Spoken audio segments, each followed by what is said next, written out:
Are you constantly left disappointed when you fail your goals?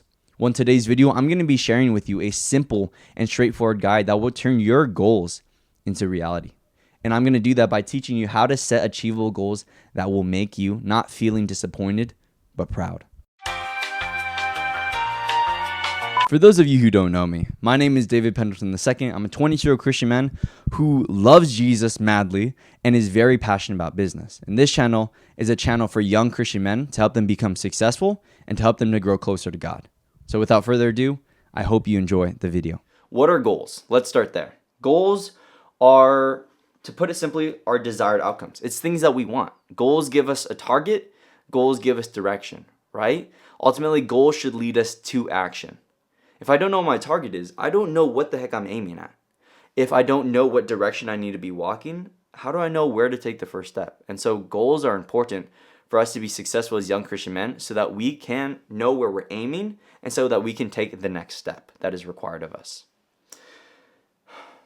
Goals are required for us. Goals are needed for us to be successful.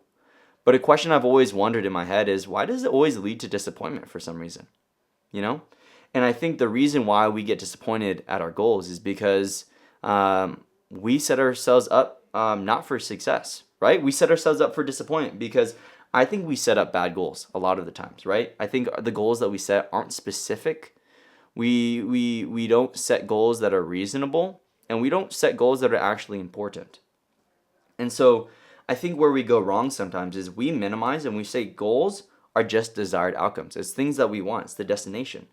But I think what's also important is with goals, when we figure out where we're aiming at, where we need to go, we need to get equipped and we need to understand and figure out the how. How? I know where I'm going, where I want to go, but how do I achieve that? How do I get there? And we need to ask ourselves, man, what is the purpose behind all this? Why is this goal actually a goal for me? And is it really that important for me to achieve? I think one way to explain it and to illustrate it is let's just say at the top of this mountain is us achieving a goal, right? And if our goal is to be able to push this rock on the top of the mountain, that's going to require two things, right? We're going to need to know our direction, right? So the ultimate goal is to get this rock to the top of the mountain. Secondly, we need to understand the amount of work that is demanded of us, right? So that we can set expectations for us. Guys, if we have big goals, we need to understand that it's going to take a lot of hard work and big demands on us for us to be able to achieve those goals, right? And understand what I'm saying for us to achieve. Also, God's in there with you, and God's with you through the whole process. So let's not alienate and let's not forget that God's through this whole process through and through, whatever our goal is, right? Our goal as Christians is not to do life alone. It's to do life with God, with Jesus. And so, okay, when we know where we're going, we got to figure out how to get there. What is the demand? What is that going to require of me to be able to achieve that dream? And then we got to ask ourselves what the purpose is. I'm sure this dude, right? He's climbing up this mountain. I'm sure when he gets to this middle part of the mountain, he's like, man, why in the heck? I'm working so hard. I could be having fun. Why am I pursuing this goal? Why am I pushing this rock? It's getting real heavy. I'm getting real tired. Why am I doing that? That's why it is so important to understand your why you set your goals, and why you're achieving those goals in the first place. Because at some point or another, you're going to be questioning the journey. You're going to be questioning whether that destination is worth it or not. And so you need to know in here why you're achieving something. So just to go over that one more time, right? So our goal is a desired outcome, our want. We need to understand why we want those things, and then how can we achieve those things, right? What are the steps to get there? I know a lot of us aren't really pushing a rock up a mountain, so I wanted to kind of contextualize the example. And so for here, I have here is, okay, this is a personal goal that I've had since I've entered college, right? I didn't always wake up early, but I realized, man, if I'm in school, if I'm in work and have obligations with church and I want to do fun stuff on the side, it's like, man, I think I need to wake up early. And so my goal was I want to wake up at 6 a.m. every single day. And so, okay, goals don't make you special. The action, the work that you put in to be able to achieve those goals, that's what actually matters, right? If goals are just words on a piece of paper and all they do is stay there, there's no point of having a goal, right? Goals should lead you to action. And so what's important for us is, man, I feel like whatever our goal is, a lot of people have the same exact goals as us. When it comes to, man, I want to be successful. I want to be wealthy. I want to grow with Christ. I want to wake up early, specifically in this example. But the question is, man, like, how the heck am I supposed to wake up early? And so the tip is, we got to be quantifying, we got to be specific when it comes to our goals. And so, for example, if I want to wake up early, it's like, what does early even mean? For me, that's 6 a.m. Secondly, man, what are some practical things that will allow me to wake up early? Number one, guys, know your weakness. Know your weakness. Know what distractions will be on your way for achieving your goals, and try and cut those out. Man, I know my phone. Once I start scrolling at night, I just keep on scrolling. So at 8 p.m., I turn off my phone. And I don't even remember at 8 p.m. I set an alarm for 8 p.m. to turn off my phone. Then I turn it off. Number two, I plan out my whole day in my Google Calendar and in my journal the night before. Because sometimes I get so anxious of what to do when I wake up that being able to write it down in a list allows me to be able to relax and to be able to go to sleep at night. And understand that not everything's in our control. We have our Google Calendar. We can prepare and plan. But the rest, we leave it to God, and it's in God's control, and it's in His hands. And the second reason why I plan out my following day is because I want to be able to understand why I'm going to bed early and what I'm waking up for. When I have a project, when I have a test, when I have something fun to do the next day, like, I want to say, like, I need to go to bed so I can crush it the next day, so I can work hard, so I can enjoy the beach with my friends, whatever it may be. And that's the why in this. I want to wake up at 6 a.m. So I can do X, Y, and Z. That's the purpose of it, right? I'm not just waking up 6 a.m. just for any kind of reason. There's a purpose for everything. And it's not just my alarm clock that is waking me up, but you guys will find out is when you guys have goals and there's a real reason behind those goals and there's a real purpose, man, you'll just start waking up without your alarm clock, and you just wake up and be all excited to be able to start tackling on your day, start achieving your dreams. Come on now. The third one is bed, right? So oftentimes we get optimistic of when we want to wake up, but man, if we want to go to bed early, we got to wake up early. And so, man, I got to go to bed at 10:30. And so that's something that I need to be okay with, and that's something that I need to set for me, because I can only operate on 4, 5, 6 hours every now and then, right? Ideally, I would like 8. But, man, if I want to wake up early, I need to go to bed early. Pretty self-explanatory. That is how I break down, that's how I broke down that goal specifically. Some great questions that we need to be asking ourselves is, man, okay, so the ultimate question is, it's not hard to make goals. The question is, how do we make achievable goals, right? And so when it comes to achievable, think about like breaking down those goals. How do we break them down into steps and slowly work on achieving those goals and start chipping away at it? And so a great question we need to be asking ourselves is, what is reasonable and what is realistic for you? If we're sticking with the waking up at 6 a.m. Kind of goal, the reason why it was reasonable and realistic for me, like, I would love to be able to wake up at 4 a.m. I feel like I do my best work in the morning. But since I'm in college, I need to study late sometimes. And I also want to have fun, sometimes later than like 9:30. And so for me, I felt like 6 a.m. was the perfect time where I feel like I could wake up at that time consistently on a regular basis. Which leads perfectly into the third point, right? Can I be consistent over a long period of time?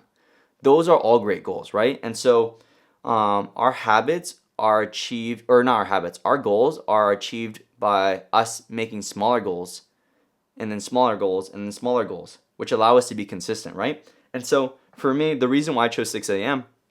is because I felt like if I go to bed at 10, I could get 8 hours of sleep. 10 is not too early, which is reasonable. That's something that I could feel like I could hit the mark on a consistent basis. And I feel like 6 a.m. isn't too early. And secondly, if I really need to push a little bit farther and I go to bed at 12, that's still 6 hours. And so where I feel like that goes into this next slide, right, of unrealistic goals lead to disappointment. And so we need realistic goals that allow us to be proud. And so how do we make goals that we are able to meet and to be proud of, right? And so there's this aspect of room for error. So there's an ideal, and then there's a non-negotiable. And I'm going to clarify what that means. So let's just say I want to wake up at 6 a.m. every single morning, right? Ideally, that's the ceiling. I want 8 hours of sleep because I feel like I do my best work when I'm well rested, and God designed us to be able to sleep 8 hours, somewhere around there. And so that's I'm not if I'm not getting 8 hours of sleep, I just feel like my output, I'm less productive, I'm less focused. And so 8 hours is kind of the goal of like, man, I want to wake up at 6 a.m., but I need 8 hours. But the floor is basically my non-negotiable. And what that means is I will not get less than 6 hours of sleep every single night. And so I don't care if my goal is to wake up at 6 a.m. If I'm going to bed at 2 a.m., whether it's New Year's Eve or it's a birthday party or there's a wedding, I'm not waking up at 6 a.m. I'm waking up at 8 a.m., or I'm waking up at 10 a.m. And so going back to this point, can I be consistent over a long period of time? Consistency is so important. I think there's cheat days or cheat meals, you can call it, when it comes to our goals. And those are allowed, but we need to allow the outliers. We need to allow the exceptions to be exceptions. And so give yourself the grace, give yourself the flexibility to be able to adapt, to be able to change your goals and your habits, to be able to fit in the real world. Because I love my goals, but I'm going to put God first. I'm going to put my family first, and I'm going to put others first to a certain regard before, man, waking up at 6 a.m. If like my friend needs me, I want to be on the phone call, I want to be listening to him, and I want to be encouraging him. And so understanding that yes, your goals are important, but understanding that there's more and other important goals, that's why you need to have the flexibility with your goals. And one day isn't going to do you any harm, right? I eat junk food every now and then. I don't work out every day, every now and then, and I'm still somewhat in shape. And so the goal is to be able to do as many days as possible in a row, but allow yourself to have those cheat days and those cheat meals, kind of a thing, right? And so missing one day doesn't matter if you've done it for 1,000 days. It literally doesn't matter.